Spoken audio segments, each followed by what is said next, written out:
final de setembro de 2014, chegamos a Dobais, na Turquia. John Larson, da Nova Zelândia, havia obtido uma permissão para realizar varreduras de resistividade no local que acreditávamos ser a Arca de Noé.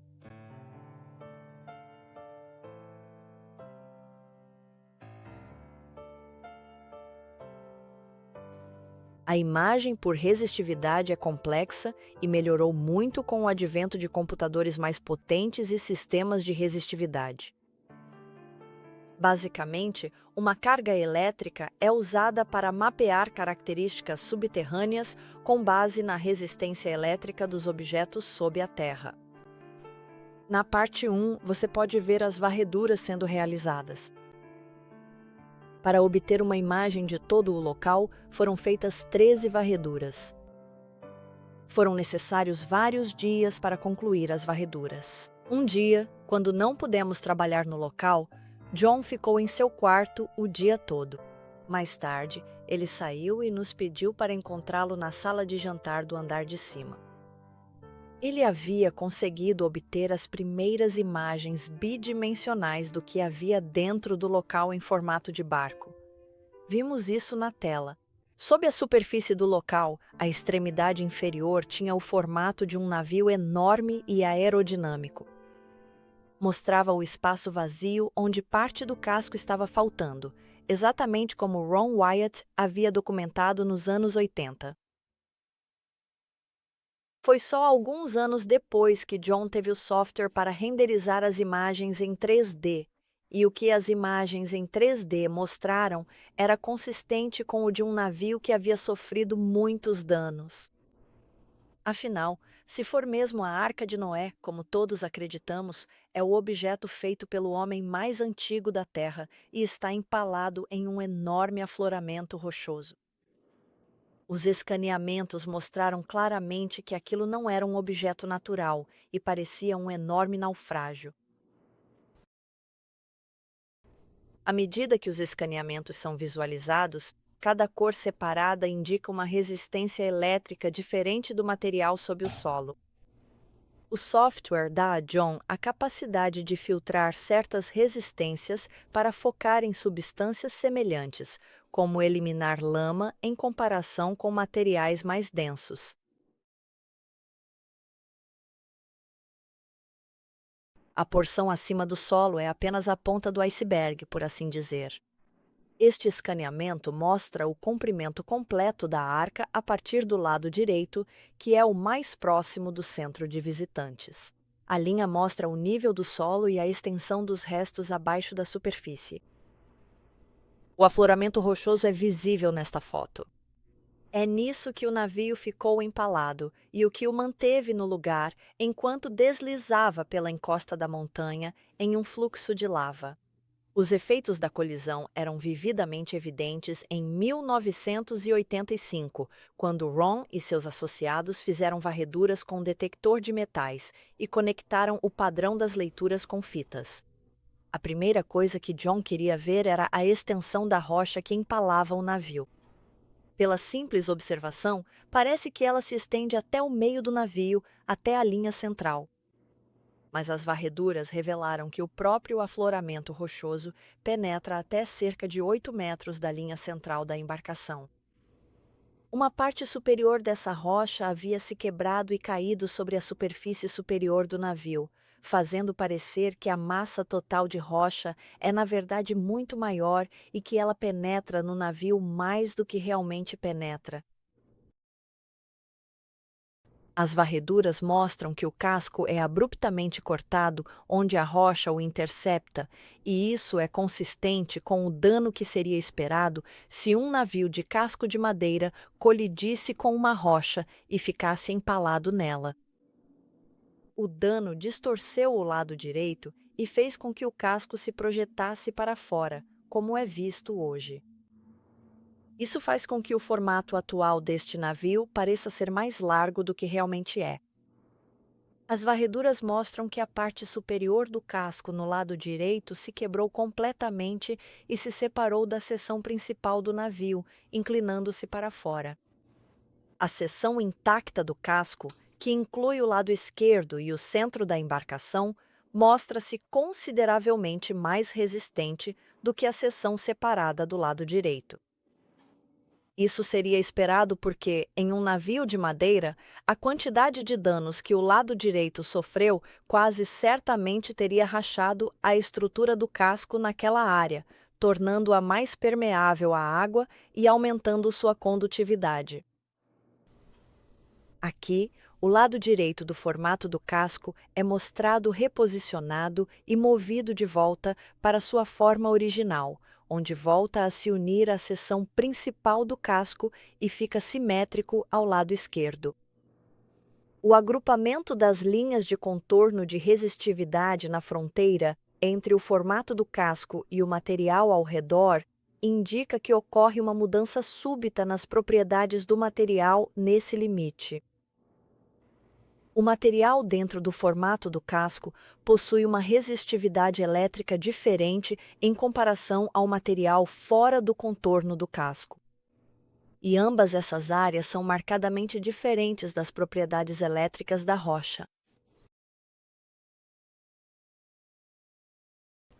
Observando o formato do casco em 3 dimensões, as imagens de resistividade mostram que a seção frontal, que está abaixo do solo, se assemelha à forma de um navio, sendo aerodinâmica e com o formato de um casco profundo. Os valores de resistividade do material que forma o casco também são os mesmos acima do solo e abaixo dele. Isso indica que o mesmo material compõe todo o formato do casco e que esse material é relativamente impermeável à água. É uma substância dura que manteve sua forma. Ao redor da borda do local, há características que Ron acreditava serem as costelas do navio. As varreduras revelaram evidências ainda mais animadoras do que poderíamos ter imaginado. Elas mostraram que o material que forma essas costelas continuava abaixo da superfície do solo e se curvava por baixo da embarcação, exatamente como se esperaria de uma viga de costela. A resistividade elétrica do material que forma a costela era mais resistente do que a lama ao redor, e o nível de resistividade não parecia mudar com a profundidade. Essa consistência indicava que a composição do material que forma a costela não havia sido saturada de forma desigual com água nem decomposta.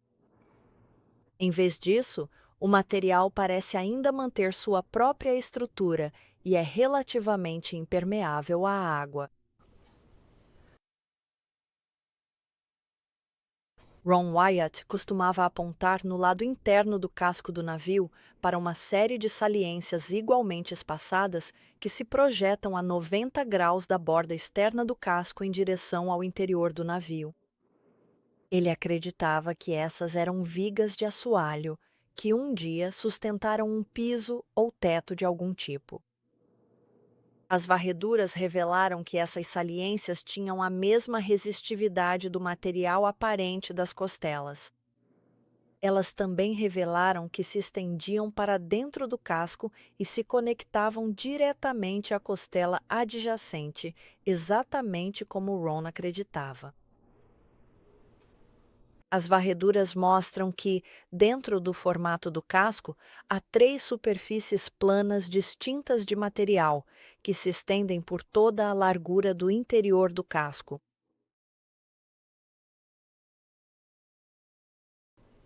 A superfície mais superior é vista como uma camada de material com uma espessura de aproximadamente 3,2 metros, o que equivale a 6 côvados no sistema de medidas antigo exato. A camada do meio mede 4,7 metros de espessura.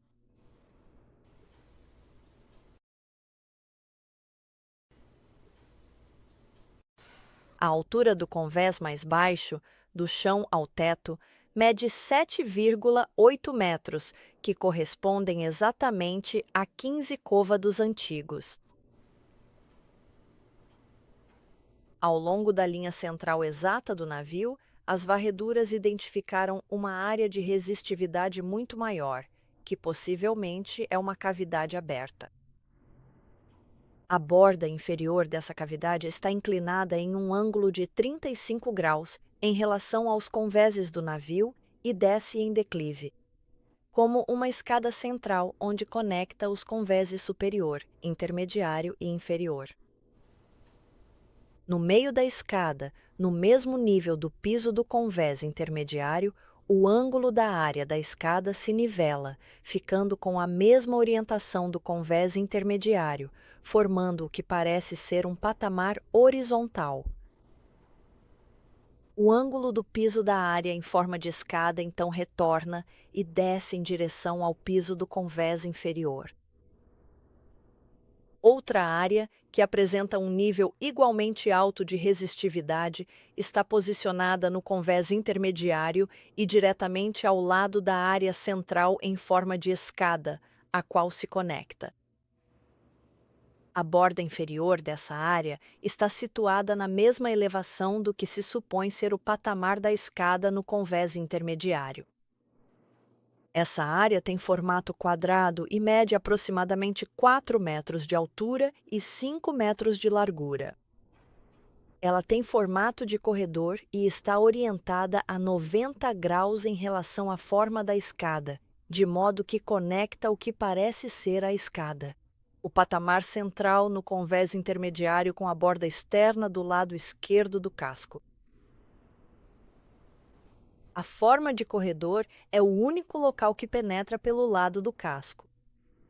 Sua posição no centro da embarcação e levando diretamente à escada central do navio no convés intermediário concorda com a descrição bíblica de uma porta da arca. Uma característica interessante que mostra a diferença entre material sólido, que é uma peça inteira, e áreas onde o material sólido foi fragmentado, pode ser vista no local da explosão de dinamite de 1960. Isso mostra o local da explosão realizada no lado esquerdo do navio. O dano causado pela dinamite é visível porque o material ao redor do buraco da dinamite se fraturou com a explosão e está absorvendo mais água do que o material ao redor. Isso faz com que a área ao redor do buraco da dinamite seja mais condutiva e apareça nos escaneamentos como a cor vermelha. Esses escaneamentos mostram de forma conclusiva que este local não é um afloramento rochoso. Parece ser um objeto que apresenta todas as evidências de ter sido feito pelo homem. Quando as imagens de resistividade foram comparadas aos resultados das varreduras de radar realizadas por Ron Wyatt, constatou-se que as posições dessas estruturas estavam exatamente nos mesmos locais dentro do navio. Esta imagem mostra os resultados das imagens de resistividade que identificaram essas estruturas de parede, sobrepostos aos resultados das varreduras de radar realizadas por Ron. Em 2019, novas varreduras de radar foram feitas, as quais ajudamos a financiar, mas não estivemos presentes. Elas também revelaram a presença de linhas retas, que eram consistentes com paredes, e linhas em ângulo de 90 graus, compatíveis com cômodos. Acreditamos que isto seja um navio gigantesco. Ele tem o formato de um navio e as características de um navio. Está a 6.300 pés de altitude. Nas montanhas de Ararat, as características internas têm exatamente as dimensões dadas na Bíblia, usando o antigo côvado de 20,6 polegadas, mais tarde chamado de côvado real egípcio. Encontrar a Arca de Noé não significa nada se isso não fortalecer nossa fé ou levar um não crente ao conhecimento da verdade, a verdade de que temos um Criador que nos ama e quer que venhamos a Ele e sejamos salvos pelo sangue de seu Filho. Mas está escrito: olho nenhum viu, ouvido nenhum ouviu, nem jamais penetrou no coração do homem as coisas que Deus preparou para aqueles que o amam.